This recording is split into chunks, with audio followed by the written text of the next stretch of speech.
ছোট্ট শিশু আপনারা সীমান্তে বসবাস করলেও সীমান্ত কি তা বুঝে ওঠার আগেই তার উপর নেমে আসে ঘোর অন্ধকার। সীমান্তের ওপারে যখন মুহুর্মুহুর গুলির শব্দ শোনা যাচ্ছে, তখন কে জানত সেই গুলিতেই জীবন-মরণ সন্ধিক্ষণে যাবে ছোট্ট শিশুটি। রোববার সকালে মিয়ানমারের বিদ্রোহী গোষ্ঠী আরকান আর্মি ও রোহিঙ্গা সশস্ত্র গোষ্ঠীর মধ্যে সংঘাতের ছোড়া গুলিতে ৭ বছরের শিশু আফনান গুলিবিদ্ধ হয়ে গুরুতর আহত হয়। ইতিমধ্যে উন্নত চিকিৎসার জন্য তাকে পাঠানো হয়েছে চট্টগ্রামের উদ্দেশ্যে। এছাড়াও আরও বেশ কয়েকজন আহত হওয়ার খবর পাওয়া গেছে। টেকনাফ উপজেলার হোয়াইকং ইউনিয়নে তেচ্ছি ব্রিজ সীমান্ত এলাকায় এই ঘটনা ঘটার পর থেকে উত্তেজনা ছড়িয়ে পড়ে।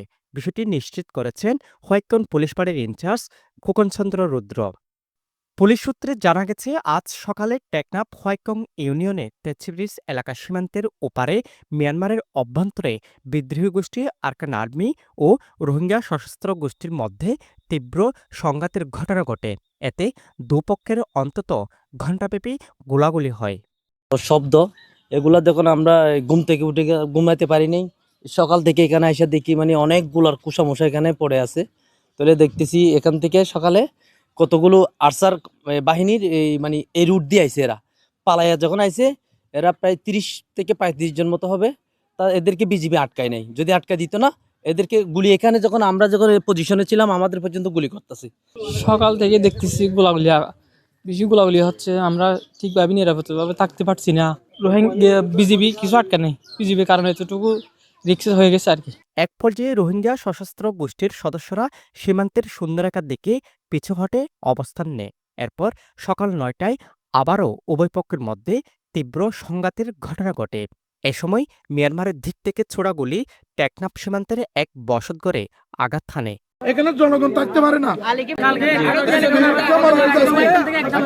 কত লোক মারা গেছে আমরা জানি না। এই বেরিবাদের বর্ডার সাইডে বসত বাড়ি করি, অনেক কষ্ট পাচ্ছি।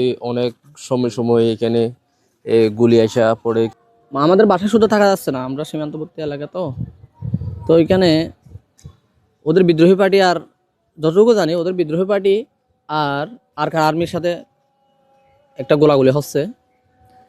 সেই সূত্রে আমাদের বিলাসদ্বীপের এলাকায় আজকে রাত্রে নাকি আক্রমণ করছে আরকান বাহিনী। তো আরকান বাহিনী আক্রমণ করার পরে যারা বিদ্রোহী পার্টি ছিল তাদের অনেকে হতাহত হয়েছে, তারা এদিকে উঠে গেছে। তাদের জন্য ওই আরকান আর্মি যারা আছে তারা গোলাগুলি অনুপ্রবেশ করে, বাংলাদেশে অনুপ্রবেশ করে এদিকে গোলাগুলি করে। এই ঘটনার পর থেকে স্থানীয়রা ক্ষুব্ধ হয়ে প্রধান সড়ক অবরোধ করেন।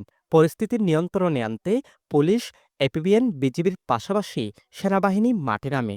উকিয়া টেকনাফ আসনের সংসদ সদস্য প্রার্থী শাহজাহান চৌধুরীকে দেখা গেছে ঘটনাস্থলে এসে স্থানীয়দের শান্ত করতে। এদিকে ওপারের গুলিতে আহত অনেক রোহিঙ্গারা বাংলাদেশে প্রবেশ করছে বলে জানা গেছে। সাজম্বুরা সাজু, পেনোয়া নিউজ।